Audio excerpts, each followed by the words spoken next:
The floor over to Maryland Secretary of Labor, Portia Wu. Secretary. Good morning, everyone. Thank you, Kareem, as our new chair. I want to say thank you for your leadership. I was just at a graduation of BGE new employees potentially, and it was a very incredible event. And I think speaks to the leadership and partnership that's so critical for us today. You know, here in this room, we have the governor's board. Governor, you have called us together, all of us, leaders from industry, education, labor, community organizations, state and local government, to bring our thoughts, our common will, and our expertise to build a shared vision and strategy for workforce development in Maryland, and to have a key conversation like the one we're going to have today. What we need to do is set big goals and figure out how to reach them together. So today we have our new leadership in place. We'll kickstart that conversation to set a strategy for workforce development in Maryland. And Governor, we're so grateful to have you here today, to have your leadership in the state overall, but also to have you spend the time with us to start this conversation and to give us inspiration and direction about where we need to go as a state. So thank you for being here, and I turn the floor to you. Thank you so much, Madam Secretary, and good morning, everybody. Morning. Good morning. First, Madam Secretary, I just want to say thank you. Thank you for not just the leadership, but for the energy that you have already brought to this department and the momentum that we're already seeing. It's an incredibly exciting time when it comes to not just the Department of Labor, but the entire labor force. And so we're just incredibly grateful for you. And Kareem and Rachel, it is a joy to be at this table with you, and thank you for the leadership you're consistently providing. Kareem, thank you for not just the leadership, but also for raising your hand at a really important time. And I say that because for you and Delali, I know is going to be joining a little bit as a chair and vice chair. I look around this room, and we see everything from our partners in labor to our partners in labor to our partners in commerce to our county executives and our local leadership, cabinet secretaries. We see every single aspect of our society, from the private sector to the public sector to nonprofit leaders to some people who are not just some of the largest employers, but who are part of the education framework and the people who are driving the pipeline. And remarkable leadership that we have at the helm here at the workforce workforce development. The thing that I know is this: our state has got to move faster. Okay? Our state has got to move faster. That when we're thinking about the kind of economic growth that we are looking for and the kind of economic growth that we need inside of our state, we are falling behind others. We're falling behind our peers. We are going to be very intentional and very deliberate about making sure that our economic engine is moving in our state. Now, to do that, it also means that we have to have the right workforce pipeline. And the challenge that oftentimes we've seen in our society is you can have new industries, you can have exciting new technologies, you can have new builds. And while those are things that we all should be cheering for and encouraging and hoping for, the problem oftentimes is this: entire swaths of our population gets left behind. Entire swaths of our population does not participate. And so you can have new industries, new growth, and greater gaps. You can have economic activity and economic prosperity and a wealth gap widening. This is the moment where we show that we don't have to choose. We don't have to choose between growing economies and new industries, exciting new businesses and job creators, and also making sure that our workers are taken care of. That we can have an opportunity where we can say, we can grow GDP in our state and also decrease unemployment and underemployment. That we say that we can have this be the home of entrepreneurial energy and entrepreneurial energy in new industries and exciting new industries, and looking at everything from why Maryland should be the home of cyber and data science and AI and all these new technologies that people are investing in. And at the same time say that in the end of this moment, we are going to make sure that we have the fastest decrease in the wealth gap and than anyone else in the country. We can do both. And the reason that I know we can do both is because of this room right here. You do not assemble the most talented, the smartest, the most hard-charging people that I know, literally not just in this state, but on this planet.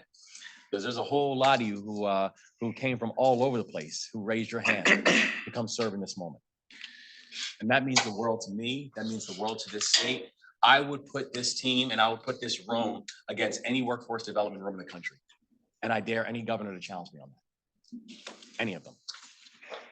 This room is the most talented assemblage of individuals and leaders that I could have ever asked for, which also means the bar and the expectation for what I know this group is going to produce is very, very high. I know the guidelines that we have are going to be tight. I know that the plan that is going to be developed is going to be actionable. Because the work that you all are going to be doing, that is work that is going to guide our state. It's going to guide our state success story. It's going to guide the fact that our state is going to win this decade. And we're not going to win by a little bit. We're going to win going away. Because it is Maryland's time, and it's because we're going to have the workforce that is able to make that happen and make that real. And so I'm thankful for not just all of you and your participation today. I'm thankful for your participation tomorrow. I'm thankful for the fact that this will not just be a meeting and then we'll wait till the next meeting. Right, but we've got work to do in between the meetings. I'm thankful for the fact that each and every one of you, that this is a room that there is not a single, I'm looking around the room, there's not a single shrinking violet in this room. Right? No one's here for a participation trophy. Right? Everyone is here to contribute. Everyone's here to make sure that your constituency is heard in this. Everyone is making sure that your work, your group is going to be part of that solution. And I'm thankful for the opportunity to call you all partners in this work. And I'm grateful. So thank you so much for having me here and thank you for the work that we're gonna be getting done.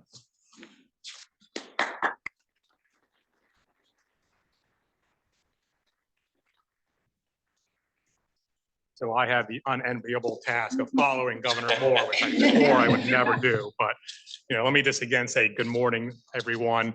I am very excited. Governor, you thank me for saying yes. Thank you for this great opportunity. My name is Kareem Kuzami. I know many in the room, but for those that don't know me, I am president and CEO of BGE. I took the role in December of 2019. I'm a lifelong Marylander, grew up here, moved here when I was 4 months old, and I've been in the state ever since.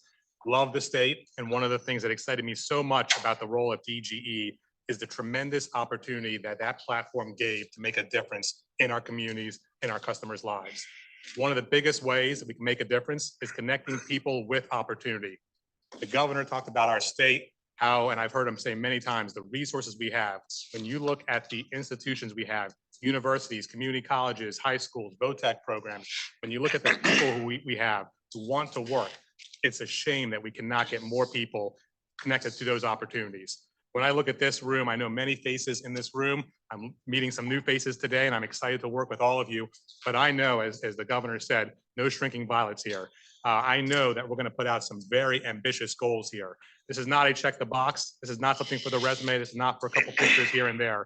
This is for us to really roll up our sleeves, do the hard work necessary, and really take our state to the next level because our people deserve that opportunity. We must do this, make this work, because so many lives are depending on this. As the secretary mentioned last week, we had a great graduation for one of our workforce collaborative. When you talk to those individuals, when you see the excitement in their eyes, that they don't just have a job now, they have a family sustaining career. They have an opportunity to provide for their family. I had one young man tell me, this will give me an opportunity to take my family to the beach one day. These are the kinds of things that make a difference. This is what gives people hope. This is what this group has been charged with. And I, am very honored to be working with all of you. I'm very excited. As the governor said, this will not be a quarterly meeting. We'll be talking a lot more. We have some ambitious goals and aspirations we want to achieve. And I'm excited to get my sleeves rolled up and start working with you. Before I turn it over, I do want to acknowledge a few things. First, I'd like to acknowledge the folks that retired this past spring from the board, especially the prior chair, Lou Durbin, for their service. So we can give them a round of applause.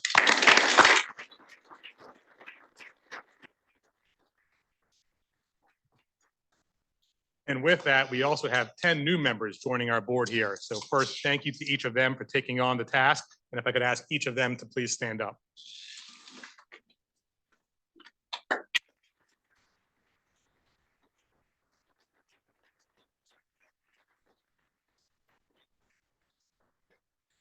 Yes, technically I should have stood up too. But anyway, again, thank you very much for this opportunity. Really looking forward to working with all of you. My door, my phone, everything is always open. Please let Rachel and I know how we can help. I'm excited to learn from you. I'm excited for us to see what each other is doing and magnify that impact for our communities, for the people of Maryland. And with that, I'll turn it back over to you, Rachel.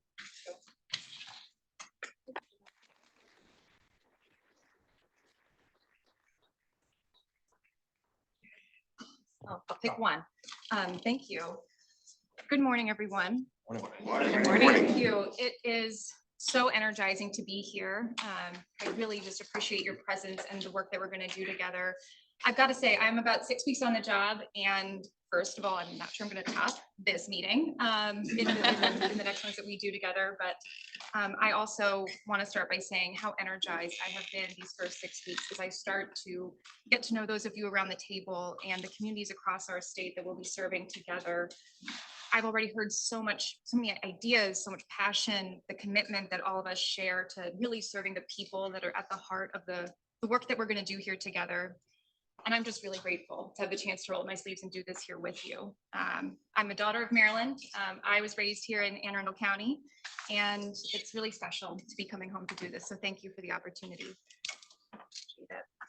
And, I'm also excited because I'm coming into this, as the governor said, a really special and important moment for the state.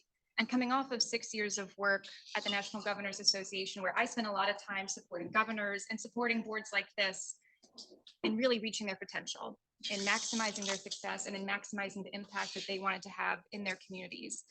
I really supported groups like this in doing things, like moving from a compliance and kind of check the box, meeting to meet focus, to really thinking about strategy and vision, to really taking action and really innovating for their communities. And having done this around the country, I've just got to say, I fully back the governor up when he says that this is a really special room of people.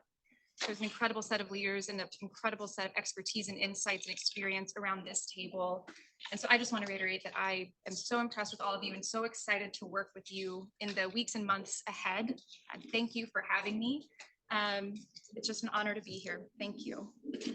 And I also want to mention our Vice Chair Delali is going to be joining us shortly, so we might turn back to him for some remarks. But in the meantime, I talk about being excited to do the work here. There is some work to get started, and I know we want to dive into some discussion today.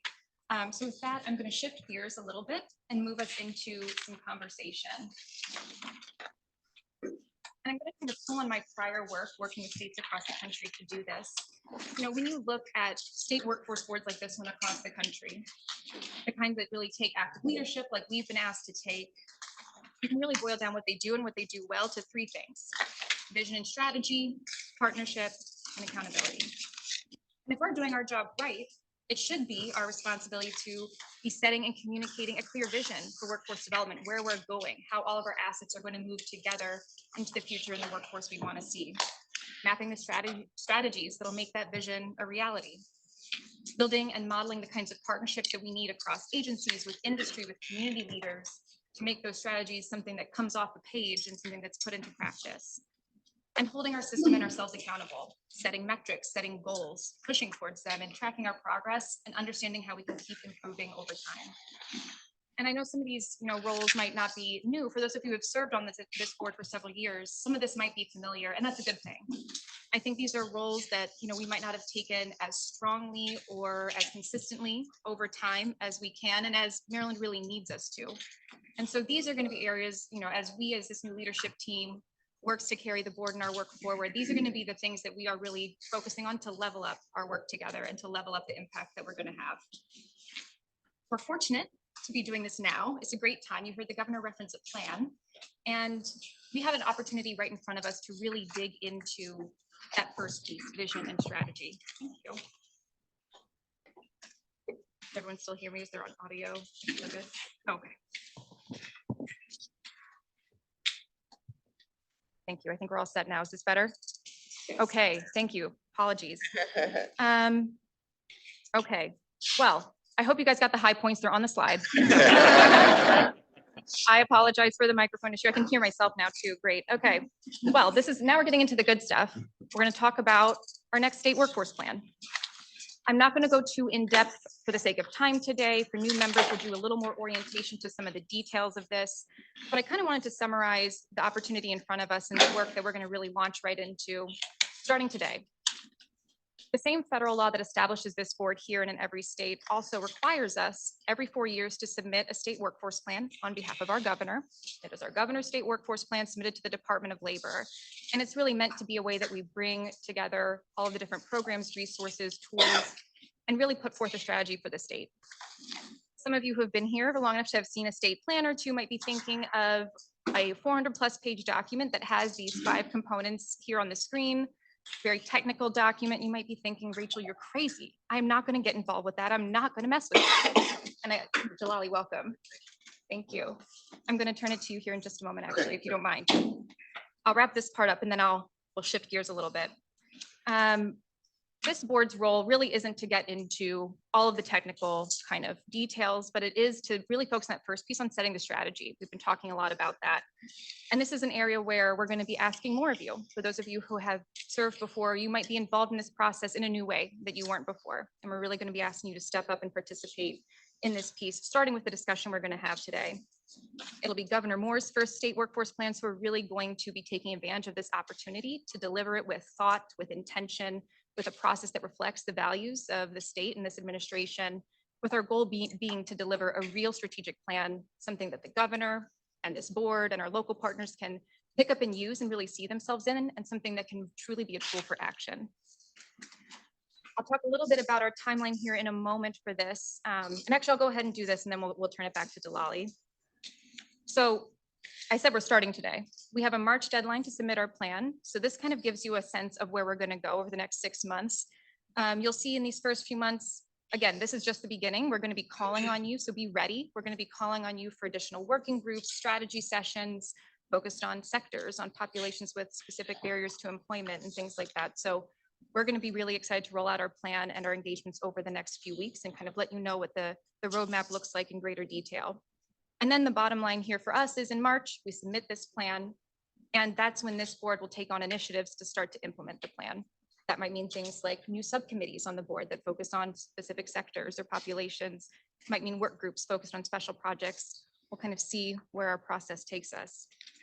So that's a little bit about where we're headed. Before we get into discussion, I would love to turn it to our Vice Chair. Thank you for joining us. I know traffic's been crazy this morning. I know you're coming from another engagement, so please, we'd love to hear you introduce yourself. Absolutely. So Jalali Jarasa, pleasure to meet everybody. I'm the CEO of Fearless. We are a digital services integrator. So a lot of what we do is partnering with organizations to handle their transformation needs. We say our mission is to build software with a soul. And really create a world where good software ought to power things that matter. So these missions, including public sector, healthcare, education, social justice work, et cetera, is really at the forefront. In addition to that, we run an incubator. So we're growing more women and minority-owned businesses supporting our state and helping to move the public sector forward in very creative, interesting ways. I'm actually just coming back from the Maryland Entrepreneurship Summit, where I was speaking to a group of about 600 entrepreneurs in our state.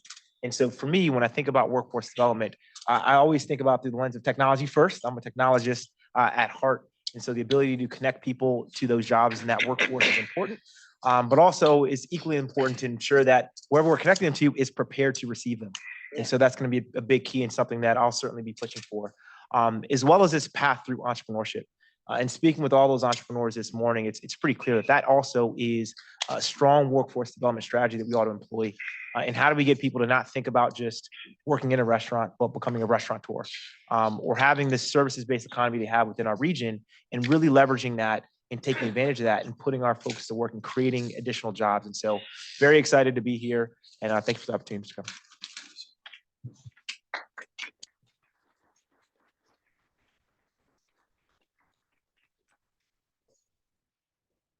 Thank you. All right, you've met the whole leadership team now, and we've started talking about our next state plan. So I'm going to get us ready for our discussion. Before the governor kicks us off, I want to kind of ground us in a little data that's going to provide a bit of a foundation for what we'll talk about. So first here on this slide, and I'm going to go through these pretty quickly so we can get right to it. So I encourage you to take a closer look at your handouts if you want to take a closer look at these numbers. But here you'll see the sectors where we're projected to grow the most in Maryland over the next 5 years. And it'll come to no surprise to this group that healthcare and STEM occupations are right up there at the top of the list. Many of these areas that you see here as high growth areas are also the areas where we have the most unmet demand for workers in Maryland right now. And so that tells us that we're going to have a hard time really hitting our growth potential unless we can build better, more accessible pathways into these fields. And so on this slide, you'll notice some of the pathways do rely on four-year degrees and others don't. And some of the ones that do might be poised to think about different types of pathways into those great job opportunities. So as we think about how to really promote growth in key sectors in Maryland, it's important to think about the type of pathways we're building and about how we're going to support people on them. And that means understanding who we're building these pathways for. So I'll start us on that with this slide here. Maryland's long had a high labor force participation rate compared to the rest of the country. But if you look at that far right end, that's the part that's a little troubling. That's where you'll see after the pandemic, the rest of the country, pretty much rebounded its labor force participation rate, but Maryland hasn't. And that tells us that we have a lot of untapped potential in the state. It means there are people, as the governor spoke about, who have perhaps not been shut out or left behind.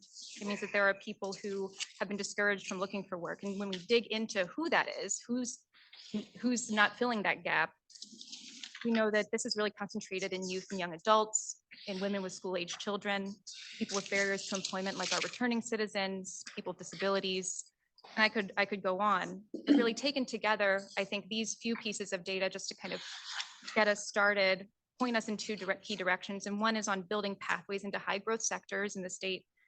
And the other is doing so while making sure we're really opening doors and supporting the untapped talent in our state and getting into those pathways.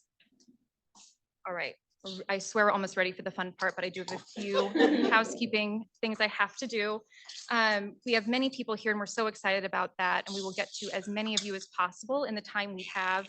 But to help us stay organized, I'm going to ask folks to not jump in or unmute yourselves if you're a member joining virtually. Please wait for the chair, vice chair, myself to call on you. We might ask a couple of you specific direct questions. And if you're here in person, please turn your table tent like this. I'll be trying to keep tabs, so we'll do our best to get to folks that we don't have to sit there with your hand up for too long. Sound good? And remember, this won't be our only chance. We're just getting started. So with that, Governor, I'll turn it to you for our first question. Thank you so much, Director Parker. Thank you. And once again, just thank you for your leadership and the energy. And by the way, I just want to say it is true. I was just at the event with Delali, and you should have seen there were 600 people there who were all not just listening, but all trying to figure out how can they become the next Delali.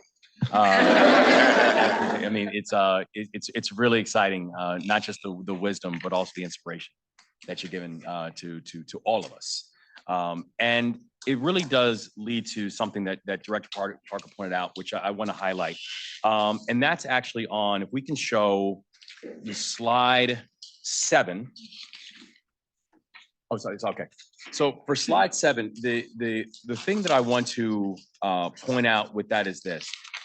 One of the things I think is really interesting about the data that you see on slide 7 is there is a real measure of energy around certain industries that we have within the state here. If you look at, the growth mechanism and also how we look at employment for, call it, let's say the first 8 categories, right?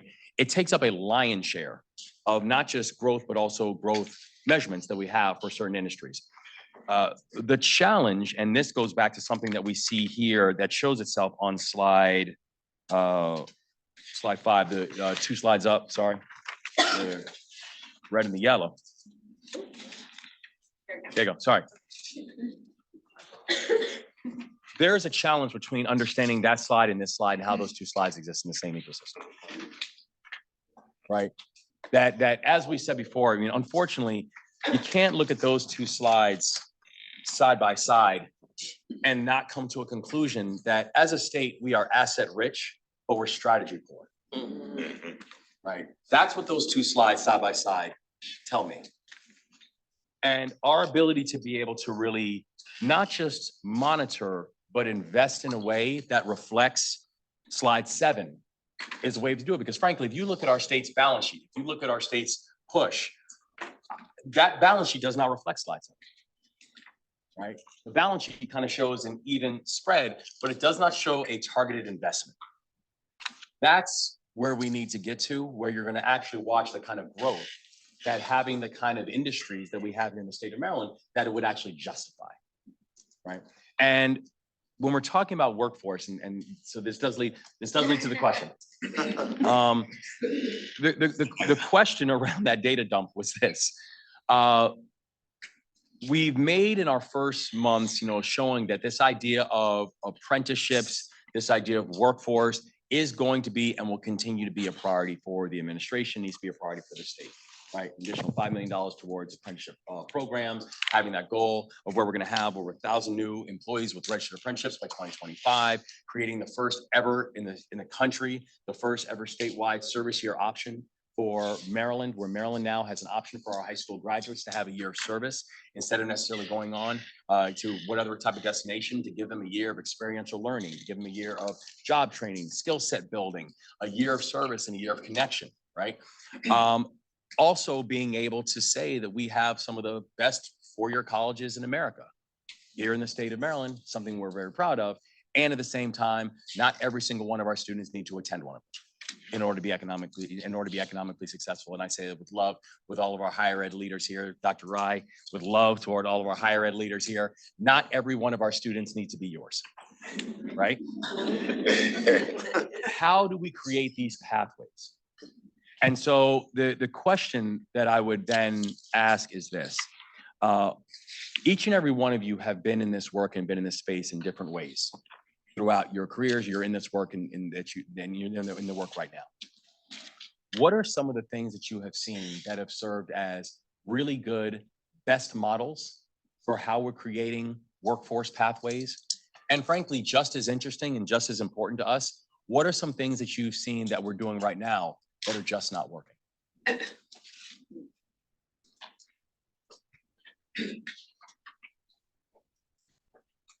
That is a great question. I think folks are kind of thinking through how they might want to respond. I think I can kind of start by maybe suggesting we zero in on a focus on maybe a sector to start the conversation with. And so with that, I would love to maybe turn it to Delali to talk a little bit. I know you were just speaking about this a bit, but being at one of the most exciting, growing tech companies here in the Baltimore area, would love to maybe hear, your thoughts on this first, and we can turn to some other folks here in the audience, or excuse me, the board members. Yeah, so when I think about where a lot of that investment will go in, specifically within technology, right? You can't skip AI, right? It's on everyone's mind.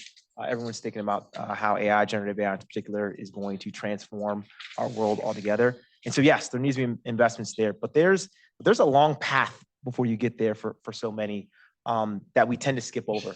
And we have plenty of, not just state, but federal-based agencies within our state that are still on mainframes, right? And so we think about from a technical modernization perspective, there's a lot of workforce development opportunities before you get to the more cutting edge emerging technologies that we've skipped the investment around. And so there's the ability to get people around how do you normalize data, how do you clean data, perform some of the engineering around that, coalesce, et cetera. So there's a ton in the modernization space that I think is pretty ripe for investment.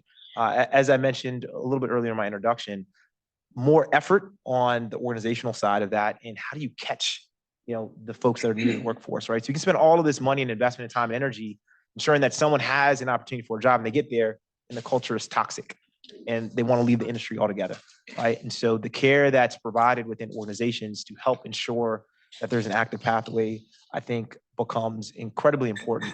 And lastly, I always, again, talk about entrepreneurship and that just being a really viable path. And how do we get that infused into every sector? So everyone's thinking about how do I turn this into a business? How do I create jobs and become a place where now I can attract and bring additional workforce? I see a few tents that have turned over. I want to get to them in 1 second, but I did have a question for Dr. King. Healthcare, obviously, and you saw in the data, that is one of the big sectors where we have serious workforce needs. I'm on one of the boards of one of the local hospitals. Would love to hear from you what University of Maryland Medical System is doing and your views on what we need to build and diversify the workforce that you're trying to attract. Great. Well, thank you, Mr. Chairman. For sure, we are feeling the pressure of a crisis in the healthcare workforce as we speak. The challenge for us, as you can imagine, for most healthcare workers, particularly nurses and therapists, is that the timeline is long. You don't train a nurse in a year or two. You don't train a doctor in a couple of years. I mean, we're talking sometimes anywhere between 8 to 10 years before we actually have an individual ready to join the workforce. But one of the things that we realized during this crisis was that it was an opportunity. And as I was taught, never waste an opportunity. And so one of the things we dug into was what were the things getting in the way? As the governor mentioned, what's the why? Why aren't we getting our nurses into our programs and in the hospitals? And when we dug into that, we found a couple of things. One is that we lacked, or the nursing students lacked clinical teachers. They didn't have nurses to help them learn the practical skills. And so we created an academy of clinical experiences where we took our experienced nurses and paired them up with nursing students, to the point where we've now been able to train up to 624 nurses to be ready for the workforce. But then after that, we realized, well, we had to kind of have a pipeline to get them in. And so we created an internship program that has now brought in nurses into the University of Maryland system. But as Ollie said, one of the things that is particularly near and dear to my heart is the retention issue. We spend a lot of time trying to get people in the workforce, right? Particularly if you're trying to diversify the workforce, but how do you keep them in there, right? What are the things that are getting in the way? So because of the leadership of the visionary leadership of Dr. Santha, Dr. Rowan, our chief nursing executive, we've created a system-wide mentoring program. I myself am one of the mentors. We're paired up with some of our healthcare workforce workers that are interested in having a mentor to help them navigate how to go from early entry all the way up to mid-level and hopefully one day become a senior nursing leader within the system. And I personally think that's one of the biggest challenges that we have, because we tend to spend a lot of time on recruitment, but we forget once they're in the system, how do we make sure they stay? How do we make sure they succeed? And how do we make sure they excel? So those are some of the things that we've been doing at UMS. And I think those are some great points. And again, the retention piece is huge. It also goes to the culture about how do you attract people and then ultimately attract more people to come to that industry because they see people who look like them, have similar backgrounds as them, and can see themselves in that role. We touched a little bit earlier, I think you were saying not everyone needs to go to a four-year school and would love, and I see that the name card is turned, Dr. Cheek, community colleges, that is a huge pipeline potential in terms of developing pathways for students to get to high growth jobs. Would love to hear what you're doing in Frederick, what you're seeing is working. And you have a lot of people in this room. What help do you need to continue to build those pathways and get the word out that that's a viable path to a sustainable, family sustaining career? Thank you, Mr. Chair. As I've listened to the governor and Rachel speak today and really focusing in on this idea of leadership and strategy, Maryland probably has decades upon decades of smart people in rooms just like this that have heeded the call and decided to take action. And so, I'm phrasing these remarks with a great deal of humility in saying, I don't think I have the answers right now sitting here. I think some of the challenges that I see really have to do with mindset and culture, like systems. Some of the national conversation says that our systems weren't designed to work together. Take K-12, higher education, business and industry were not designed to work together. And so I think there is something for us to all learn about systems thinking. It's a system. We all can share a program, an initiative, a project that's working in our community, and yet that's what we're getting. So our systems, or lack of systems, are perfectly designed to get the results they're getting. So even though we can, I'm sure, roll out a lot more programs, projects, and initiatives, what we will continue to see is the very people that we aim to benefit, help, and uplift and empower will continue to be marginalized, disadvantaged, and left out. And so we have to kind of look back within ourselves and say, there's something about the way we're defining the problem. So I look to my colleagues in healthcare, right? Just the diagnosis, it's not right yet. We're not really getting to, we're seeing the symptoms and we're treating symptoms, but we're not treating root causes. So we say something's not working, or we say it is, and we don't take the time to figure out what exactly it is that's working, and then build that out into the total system. So I just think that there's something in, systems thinking and design thinking that could benefit us, because there's conversation about the big blur. The big blur is about blurring the lines between all of the industries that are represented here around the table. Because I'm gonna come with my thing and you're gonna come with your thing and we're gonna try to force it together to work and hope that people are benefited. It is not working. It's not working. So I think we need to kind of reach outside ourselves and not abandon the good things that are working. But there might be other institutions that are spending a lot of time on helping leaders think differently about how they approach systems and designing solutions that actually work. I'm a big fan of Stanford's, Design Institute and systems thinking, but to build our capacity as leaders to think differently and see the problems differently, because the way we see the problem is the problem. So we've got to kind of, as we continue to move forward, we've got to kind of back up a little bit, I think as well. So Yeah, that's some great points. I think we have a real opportunity as we develop the 4-year plan. Obviously, Dr. Cheek, this is a longer term issue that we're going to be dealing with, but as we put together that 4-year plan, that's really our opportunity as a room to challenge one another, challenge our thinking. People default many times to doing things the same way they've done it before. That's not what this room's about. It's how do we think differently? How do we think about taking that next step? And how do we create those opportunities? I'm going to reach out to a few over there, but I want to hear the county executive just from a government standpoint, and I would love to see what you have to say. Thank you so much. Of course, I currently serve as Howard County Executive. I'm also president of MACO, chair of BMC. Before I was county executive, I worked in higher ed for places like BCCC, Morgan State, Towson. And one of the things that I think, and I don't have to use my out loud voice as much. I think much like what the governor has been talking about, apprenticeship and service is key. And in Howard County, I've found so much value in apprenticeships. However, I wanted to understand what were the barriers. So I pulled together a couple focus groups, one with apprentices and one with CEOs who seemed amenable but weren't actually embracing apprenticeship. And what I found, many of the barriers were with the apprentices, they didn't feel like they could, like they were valued, like they were worthy.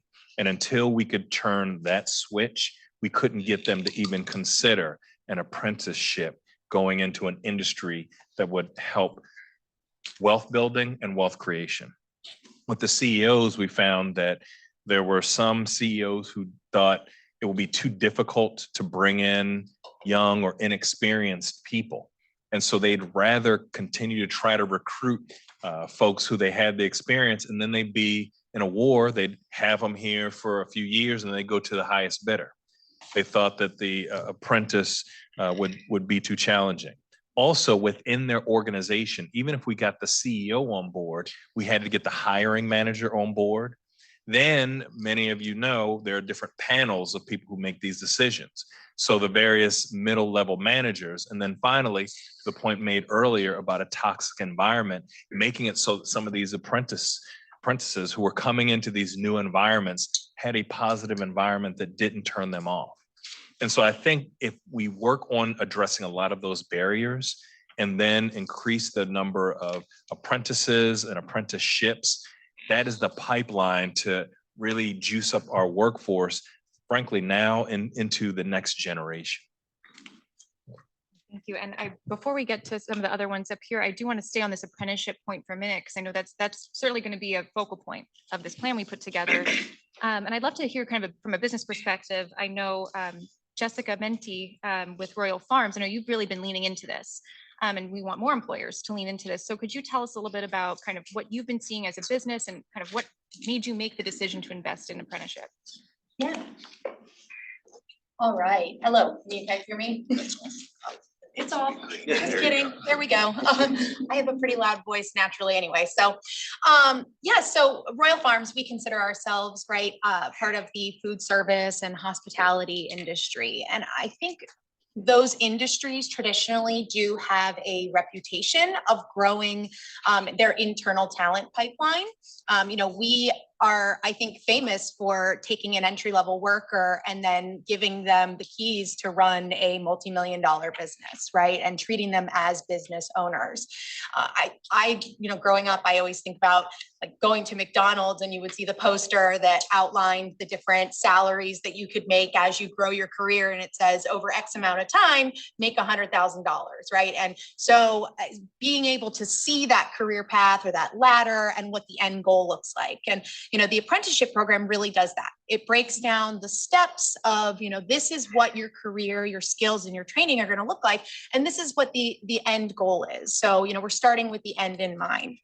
So Royal Farms is actually, we are applying for and developing our apprenticeship program right now. So we have not fully been approved yet, but we're going through the motions and we're very excited. And, when I was presented this opportunity and said, hey, might this be something you guys are interested in? I had this like major aha moment where what was being presented to me was a lot of what we were doing every single day in, day out to develop our talent pipeline. And this wasn't going to be difficult. The framework was already there. And I think a lot of businesses would have that same kind of aha, right? Of, I didn't even know that to do this, we have what we need. And even when I thought about deployment of my team's resources and coming up with the plan and, being able to develop and then sustain this plan, it's not extra work. It really isn't. So for us, it was just rearranging the pieces that we already had and rebranding them as something different. And I think being able to present this as a career. Our industry really relies on that development of the internal pipeline to sustain hospitality, right? And just create business leaders. So Rachel, you said what really made us want to continue to grow or to explore this opportunity. The financial incentives are great, right? Tax credits and reimbursement for wages and training. But at the end of the day, it's about retention and recruiting and being able to keep those employees. That is a greater benefit for us at the end of the day and a long-term benefit that I think companies really need to realize. And that goes along with building a great culture and environment for people to want to stay. But if I can bring you in the door and say, I'm going to invest in you and I'm not scared of losing you because I'm going to treat you right and I'm going to make sure that you benefit me as a company, but we benefit you as an individual as well. Thank you. No, I like the way that you speak about it as this retention opportunity and this, you're going to cultivate talent that's going to last and move through leadership positions in the company. And I know you're sitting right next to Brian Cavey. I see your tent up, and I know you've got a lot of passion around this and from a different perspective. Would love to hear from you. Different and the same, I guess. There's a lot of VIPs in the room, so I'll say good morning, Mr. Governor, and good morning, everyone else. I'm Brian Cavey. I am International Vice President at the International Association of Heat and Frost Insulators and Allied Workers. And also, Mr. Governor, I thank you for your confidence in me and allowing me to continue the privilege as Chairman of the Maryland Apprenticeship and Training Council. I've been involved, some of you have heard this, been involved with apprenticeship my entire adult life, from entering an apprenticeship program, completing it, becoming a journeyman, and so on and so forth. And now I am where I'm at. And I have come to learn that even though I'm from the old school construction world and we think that we are the only ones that know how to handle apprenticeship, is that there is not an occupation in this world that can't be trained through apprenticeship. Our partners at education will have to be the related instruction at times, or it might be in-house. Wow, that's refreshing to hear from Royal Farm that, hey, we've gotten to somebody. There is an education process that we have to go through with people like me from the old school apprenticeship, people in education, people in business, that we can make this work. We can make apprenticeship work for everything. I'm on the 2030 Commission, the CTE committee too. So I'm hoping that I am helping and that we will help everyone around this table and anyone else that's interested learn how we can move forward with apprenticeship in any occupation that you are going to hire in. We can do it. It's going to take a little time. It's going to take a little head knocking, I think, but we'll get it done. Thank you, Brian. Thank you, Jessica. And one of the things, and Dr. King, you mentioned this, and we see it in the utility sector as well. where people have to get qualified to do the job. Maybe not as long as medical school and all that, but there's still a time period. That ability, and we call it a utility helper program, that ability to have him or her on the job, being paid as they're getting those qualifications, seeing the work firsthand and learning the work from experienced people, it's invaluable. So I do think there's a real Or opportunity no here. debt. I'm sorry? Little or no debt. Little and no debt, exactly. So that is the key. And so I think there's a real opportunity here, and I think that'll be a big piece of our 4-year plan. So I'm excited. Saw a few name cards, and so Stacy Herman's been sitting patiently. I think she was the first one. So let me call on her now. Good afternoon. I think at this point, I'm Stacy Herman. I actually work here at Kennedy Krieger Institute. I run our neurodiversity and workforce development program. So I want to welcome everyone. We are very excited. Welcome to the governor and the chairman and our vice chair and Rachel. It's been wonderful to work with your team as well. So in my area here at Kennedy Krieger, what's exciting and what I feel such a privilege is I really work within that untapped talent pool with a focus on individuals with disabilities. And I know, Governor, that's a focus of yours, and we really get to work so closely with Secretary Beatty. And you asked about programs in the state and what type of workforce programs. Well, Project Search is a program. Howard County has one. And that is a 10-month training program for students and adults with disabilities. We have one right here at Kennedy Krieger. Before you leave, you're welcome to visit and meet some of the interns that are probably around. They were greeting you as you came up today as well. And that is a transition to work program. It works really well. It's a pipeline for training, on the job training, but it's often not promoted as one of those programs in Maryland. It's not seen as a training program or an apprenticeship program. And I think it's really important that we look at those programs. A lot of my colleagues around this table talked about barriers. People with disabilities have every single one of those barriers. And that is including walking in a room and applying for a job, knowing they're doing that, and people might see their disability, recognize that disability. There is unconscious bias. So every single aspect of what you're working on, you have to be thinking about people with disabilities because we have to change our culture. We also have direct support professionalists. We have employment training specialists. They're experts in workforce development.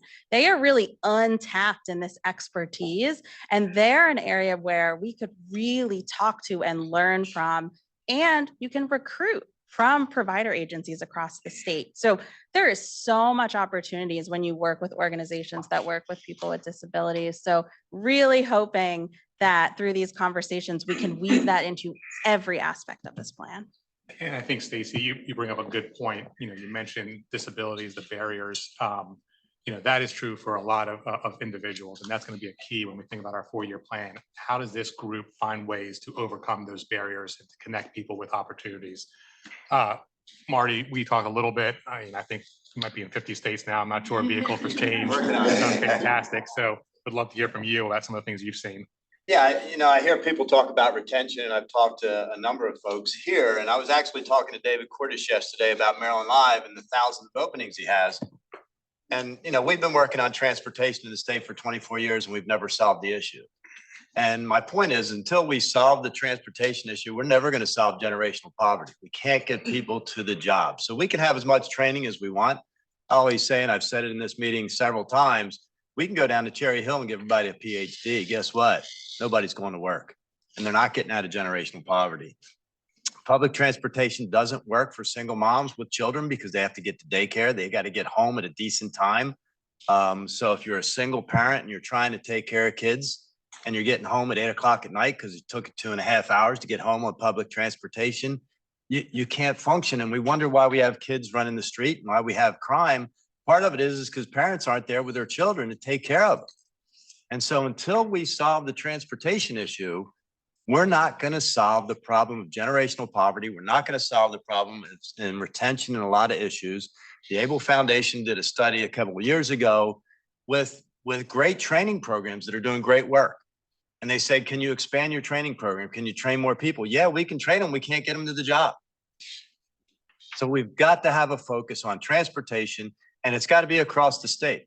You know, we have now a program in Salisbury and we have more and more people coming to us and say, can we get a car? Because we can't get to work. If in Salisbury, if you don't have a car, you're not going to work.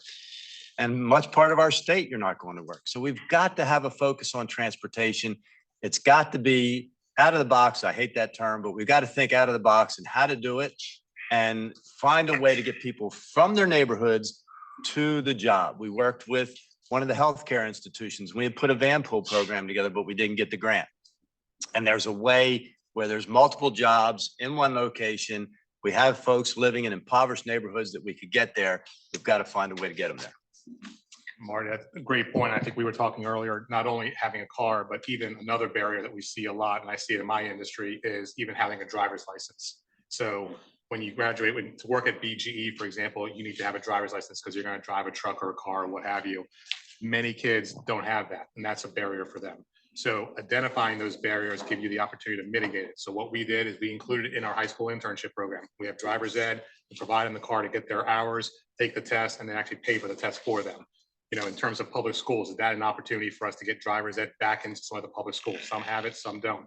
So these are the kind of things that we need to identify, and then ultimately getting a car. That's the bigger challenge too. But even that license, that's seemingly a small thing for many people. They don't think about it, but that is a huge barrier for so many people. And I hate to say this, but cars aren't the answer. Right. You know, we've awarded 8,000 cars to families. There's 60,000 low-income households in the Baltimore metropolitan area without a car and without access to public transportation to get to a job within 90 minutes. We're not going to award 60,000 cars to families. If we did, people would throw eggs at our building as they drove by. But we've got to find a way to do it beyond the car situation. Good point. Nita Young, you know, sorry. Good morning, everyone. Good morning, Mr. Chair and Vice Chair and Governor West. My name is Sharnetta Young. I'm one of the board members here. I work for CVS Health. I also serve on the CTE committee. And I was just reflecting on some of the questions that you posed. So I wanted to start with the IT industry. And I think one thing is we have to think outside of silo. As I'm in healthcare, CVS Health is healthcare. But as we transform as a healthcare company, IT, digital, all of that is a huge part of the work that we do. And yet we're not the first place people look to get employment or training or development in that space. And so we have to reposition ourselves and say, how are we all growing across all industries? And all of us are in this space of IT. And if you're not, you're somewhat getting left behind. And so how do we help people realize that a beginning point is not always at Google or Amazon or even Fearless, but it can be at a call center, an IT call center at CVS. And then I also wanted to touch on some of the things that Dr. Cheek and County Executive Ball and even Marty mentioned, which I think are all great points. What's not working? We're not addressing the social barriers and the intersectionality that aligns with that. So if I'm a Black woman, I have a whole different set of problems than a Black man, than a person with a disability that happens to be a Black woman without a high school diploma. There's so much intersectionality, and we're not addressing that on an individual basis. We just don't have the capacity for that. And so how do we appropriately and effectively group people as we are, but then also provide those arm reach services for individuals that need those additional barriers, trauma-informed support and care, those types of things. We're saying people aren't retaining, but they're not retaining because they have their own social determinants of health. If I don't have housing, if I don't have transportation, if I don't have food, you really expect me to show up to work? I'm not. I have to prioritize. And I don't think our workforce system, with the exception of the ARPA funds that recently came out, gave us the flexibility to address those other barriers. So Dr. Cheek, I really do agree. It's the systems. How do we connect the systems appropriately? Unemployment, mental health, workforce, education, all of those are individual systems that have to work together, because as an employer, I can't support all of those things until they become employed with me. When they're in pre-employment and internships and things like that, I can't even provide them services around that. And we need the systems to work together to do that. So, and then one last thing I want to talk about is apprenticeship modernization. So I really appreciate Brian talking a little bit about that. We do non-traditional apprenticeships. We started apprenticeship, I would say, 17, 18 years ago. I have over 11,000 apprentices across the country. I have a significant number. I have a smaller portion in Maryland, but we have to look at the barriers to employment, digitization. More and more people are getting trained online. How does that qualify as an apprenticeship? More and more training is micro learning. How does 144 hours or 2,000? Are we looking at hybrids, not less traditional? These are all pieces that we need to take into account that we're not, to make sure that our systems again and our activities align with business practices, and they currently don't. Thank you, guys. Lots of good points. And, at the start, you mentioned about how CVS is an IT company, and that's another piece that we have to get better at. And I'll take it on my own company, BGE. There's a lot of opportunities, a lot of career paths for someone, but when they think IT, they may think, don't want to keep picking on you, but they keep thinking Fearless, or they think Google, or they think Apple. We have an enormous need for IT people in our utility sector. We have an enormous need at CVS. How do you help people understand that there are lots of opportunities in lots of companies here in Maryland? Because nothing frustrates me more than these great, talented people getting educated, getting skills, and then leaving our state to go somewhere else because they don't think they have the opportunity here. So that's on us to tell our story better, but how do we get people to realize there are opportunities for them here and how to get them and how to connect them? Secretary Anderson, I know you've been waiting patiently, so I'll call on you. It's great. Thank you, Mr. Chairman. It's good to be here. Good to see everybody. And I wrote down, I wanted to respond to the governor's comments and questions, what he said, what have we seen work, in the workforce space, and what have we seen not work? And I think we're all, all roads lead to Rome, and we're getting to the issue. One of the things that I have seen work is making sure that we establish an identity and identity as a state. We're pretty good across counties and across sections and across opportunities. But I think what Karim says and talks about, we as a state, we haven't established that. And I think what works when you establish an identity, we're able to leverage and I believe do the job that this system is designed to do for local, county, and state money is to leverage private sector investment. And being on that spot, the private sector sees and understands clearly what you do and what you're about. And if they can't say and make that identification, they will continue to kind of watch how you manage yourself, across the way, across from leadership, how your governor and the assembly operate, how your local leaders operate, the nature and character of your state and leadership, the laws that are made, and they'll make that identification. And so when the private sector is able to come in, that's where I think we'll be able to scale. We're at 0% GDP, but it's not necessarily through all counties. I'm waiting to get some really, unpacked data. Montgomery County does it well. Let's be real. And then on the other end, I got Somerset County. Got 23 counties in Baltimore City. Different needs, different thoughts, different ideas. We kind of map it out. No less than 2, maybe 3 economies. Does Porch have enough resources?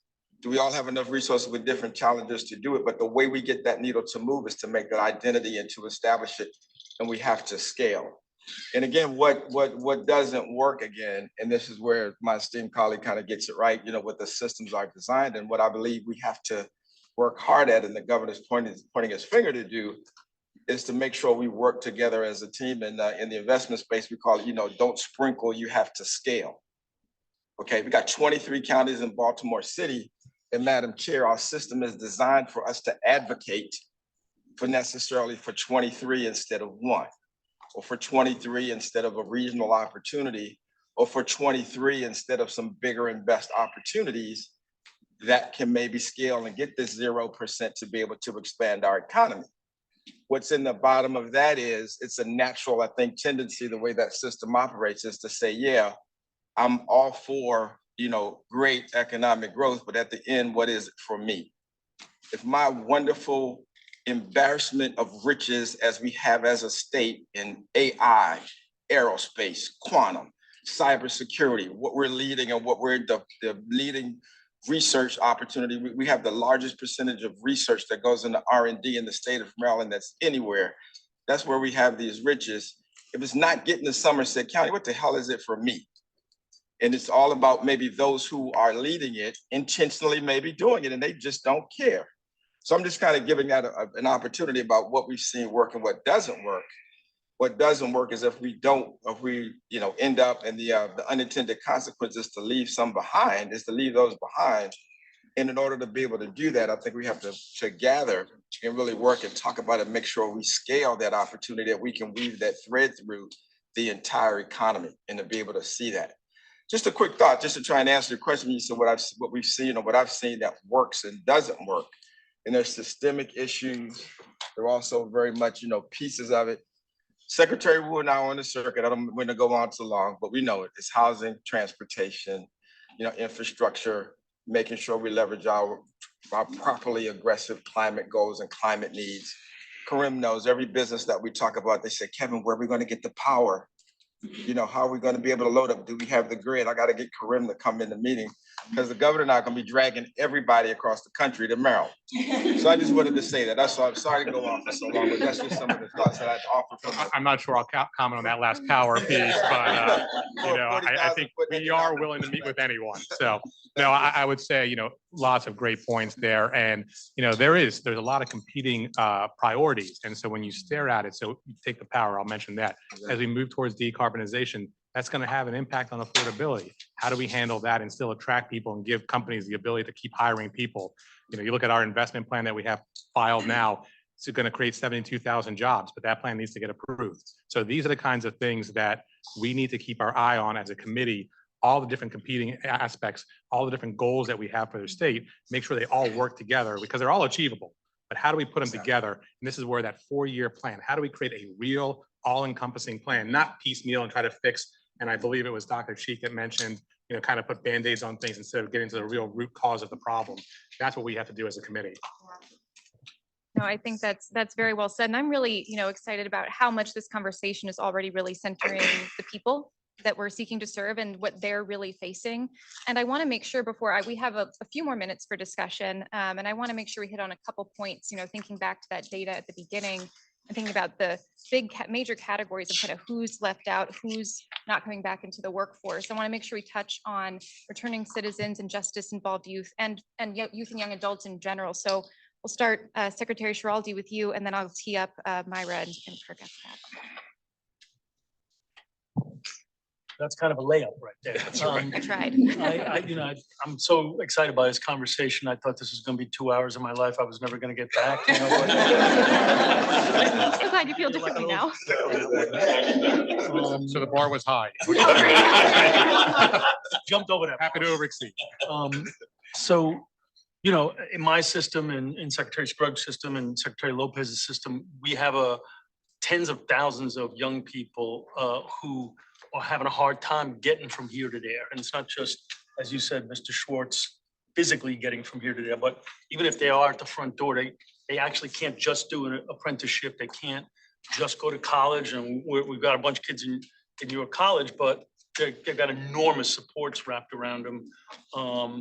And so I just, as we think about these kids, these young people, I shouldn't call them kids because a lot of them are adults who used to be called disconnected youth or now called opportunity youth. I think we should embrace that opportunity because we are spending a lot of bad resources on these young people right now, the prison resources, the juvie resources, right? To take them out of their families' homes resources.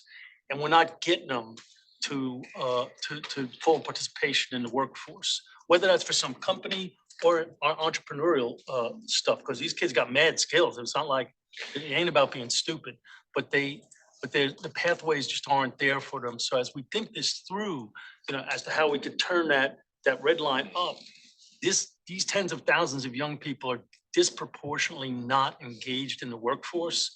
And there are ways to get them there, but they're not cheap. And we need to and they don't all work either. Like Governor, you asked what doesn't work? Just a job for a lot of them doesn't work.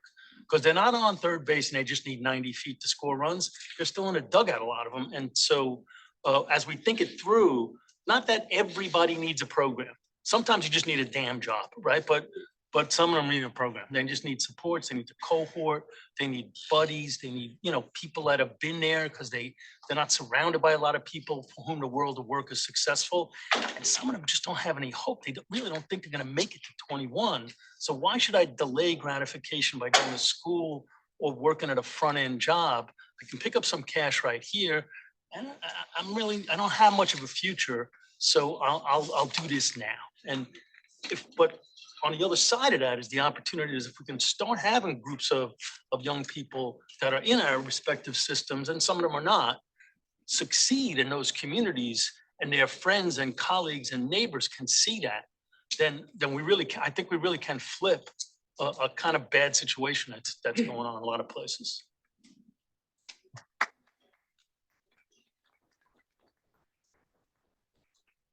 Talk about youth and really trying to get them engaged. Myra, I'd love for you to talk a little bit more about your work with CTE committee. For those that need some definition of committees, they're in your packet. The work that you're doing there, how to get them engaged and where you guys are going. You bet. Thanks, sorry. Tech. I've heard a couple of words that I think center in the work that we're doing in the CTE committee, and also working closely with the 2030 Commission, because we want to work collaboratively in terms of how we solve this issue of scaling apprenticeships. That's really, so one was, Secretary Anderson, you took my word, scale, right? And the other was systems. And that's really the focus of the committee. I'm not going to belabor the point because people have already said this. We have to figure out how we put systems in place that enable scale. So these individual programs that may be very successful with, in isolation, to move faster as a state, we have to figure out what the infrastructure is to scale. And that infrastructure is employers. We're very focused on, and I'm going to rely on my fellow board members here. We have to get more employers offering apprenticeships. We have to get larger numbers of apprenticeships available. That is just a huge barrier. When our last board meeting, we had representatives from Switzerland here who, this is like the model of apprenticeships. Why does it work there? Because 70% of the employers in Switzerland are sponsoring apprenticeships, the private sector is driving that. We have to do better here.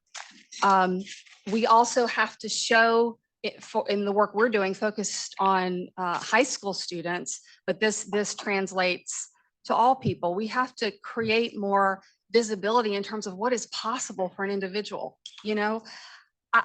My father was a preacher. My mother was a teacher. I did not grow up in a world where someone like me would run a company.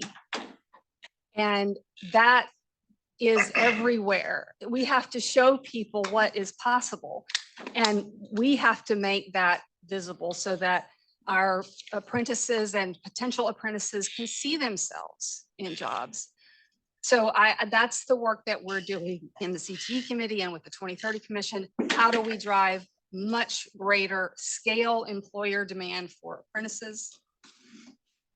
Working with our colleagues at the Department of Education to figure out then how do we provide the educational support needed to support those apprentices on the job. Myra, I think you touched on a good point, and that is, again, and you've heard me say the word opportunity a lot. That's really a big word for me. But we find there are so many people that don't realize that there's an opportunity for them or don't see themselves in that opportunity. The utility sector has historically not been the most diverse sector. We're working to change that. We have programs aimed to do so. So one example is we have our Black Excellence in Energy's lecture series, where we have African-American leaders from our company and across the industry, panel discussion. Students can ask them. We host at each of the HBCUs each semester. They can ask questions, and then we have a career fair to talk to them. The feedback we've gotten is, I never saw myself in this industry. Now I do, because I saw him or her be successful. I know I can do it. How do we get more of that? How do we figure out what we're all doing? How do we start to work together so we can create these opportunities? This goes back to us telling our story better so that the young people in our state know what opportunities lie for them and how to get and take advantage of them. So great points.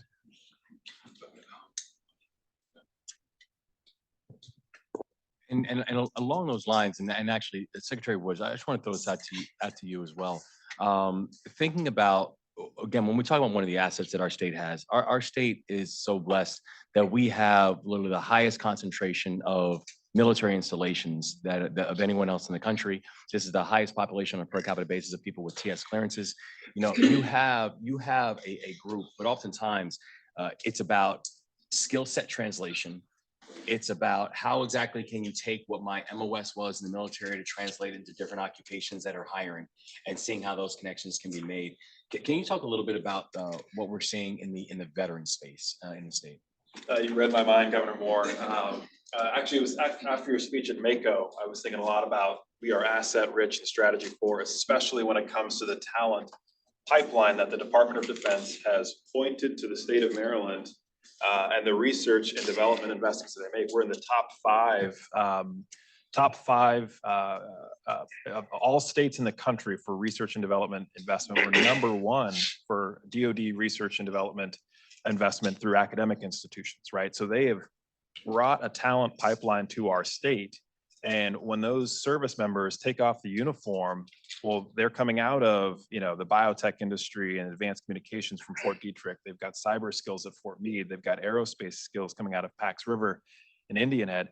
And then they go to other states, right? And so we have an opportunity, and Secretary Anderson chairs the Maryland Military Installation Council. We met yesterday on this.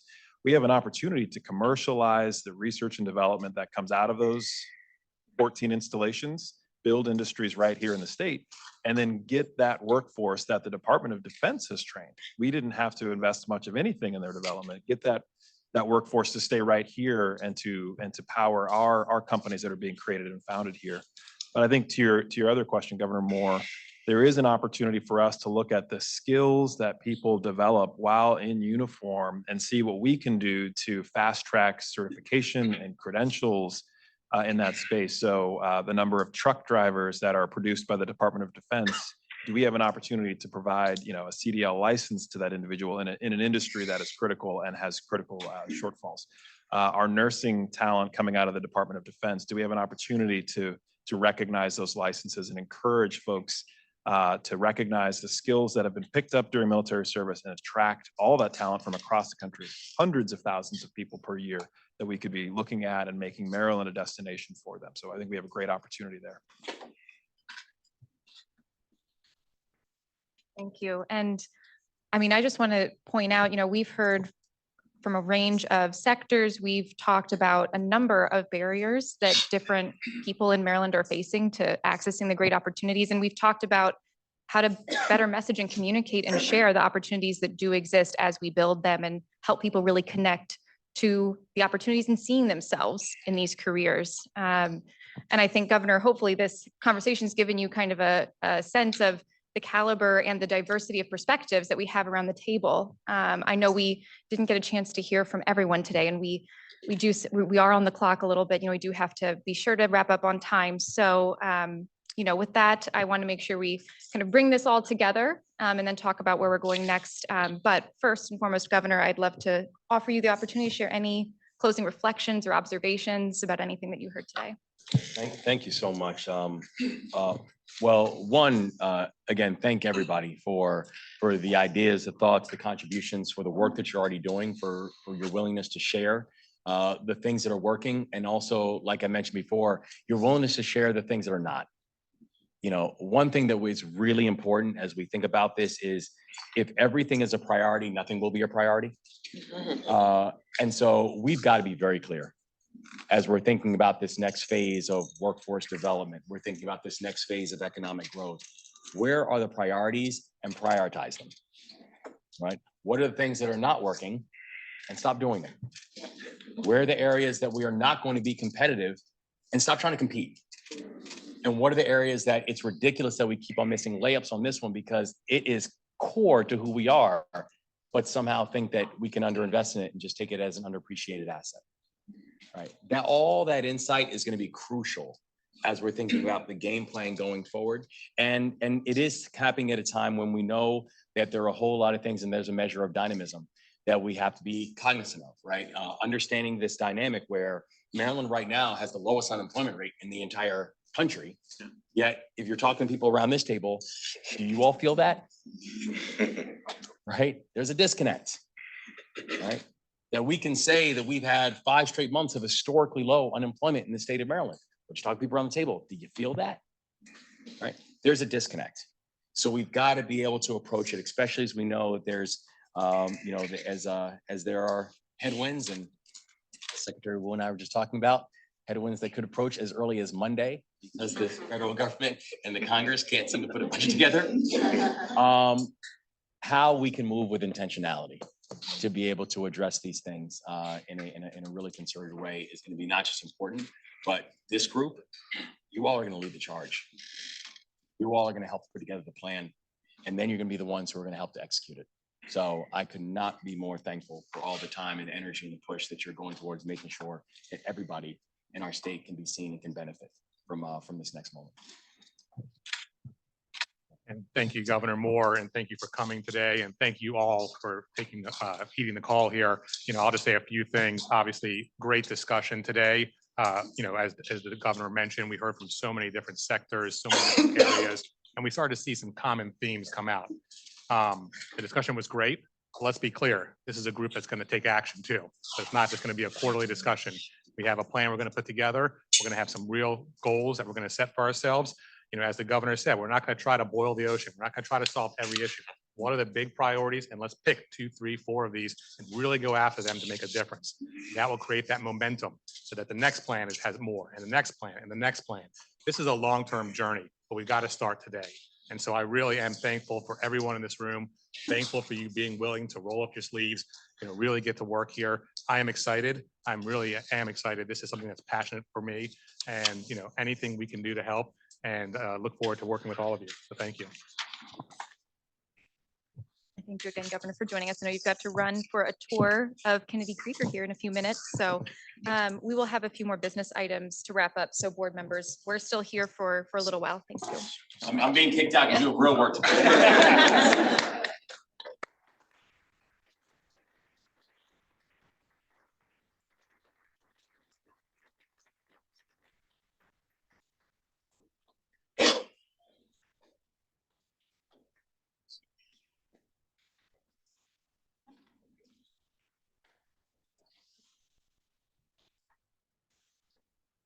All right.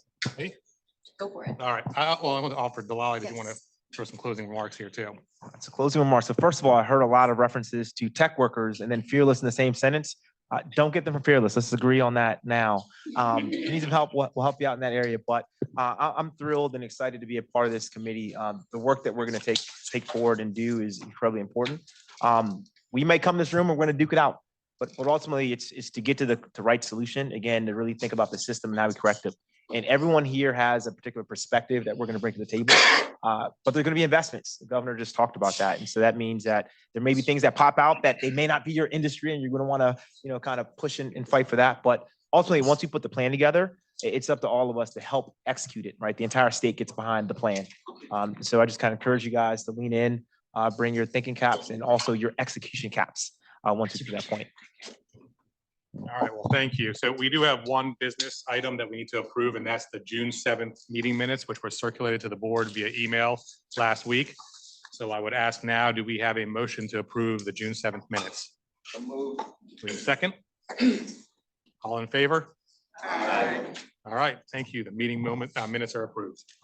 Nice. Great, successful first business item done for us up here. So thank you, guys.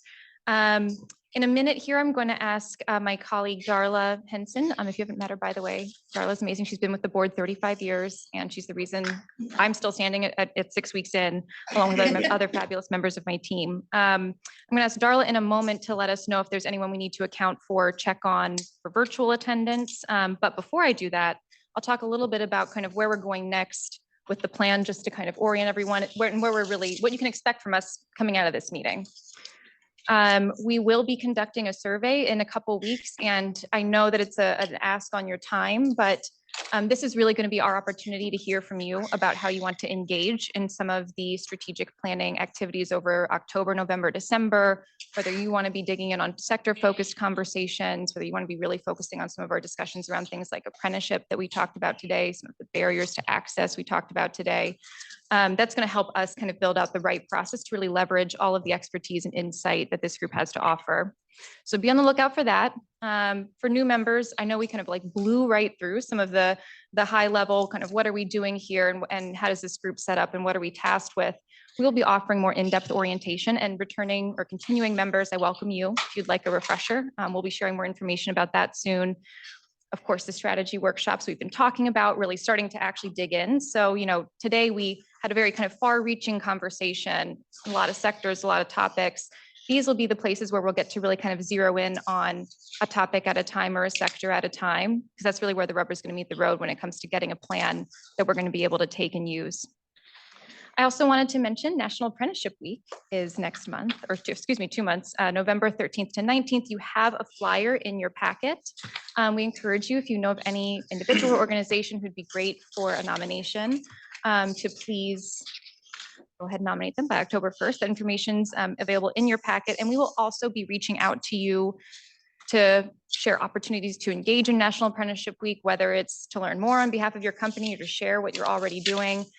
So be on the lookout. The long story short of this is we'll be reaching out and asking you to engage and inviting you to engage in quite a few things between now and our next meeting, which is on December 6th. In the afternoon, a more, kind of end of business day is our typical time. We made an exception today for obvious reasons, but our next quarterly meeting, please save the date for Wednesday, December 6th. And with that, Darla, do we have anyone we need to check on for virtual attendance? This is kind of for count and quorum and attendance tracking purposes. We have 2 people that may be on the virtual until I get the head count back to them. The only Okay. ones I did not recognize are Charlie Ramos and Michael Thomas. So if they're on, they can send me an email or I'll catch them if they're under a different email. In case you couldn't hear, it's Charlie Ramos and Michael Thomas. Thank you. Okay, perfect. All right. Well, again, thank you all. Lots to come. Very excited. At this point, I will adjourn the meeting. So do I have a motion to adjourn? Second? Well, everyone jumped in on that one, huh? Meeting adjourned. Thank you very much.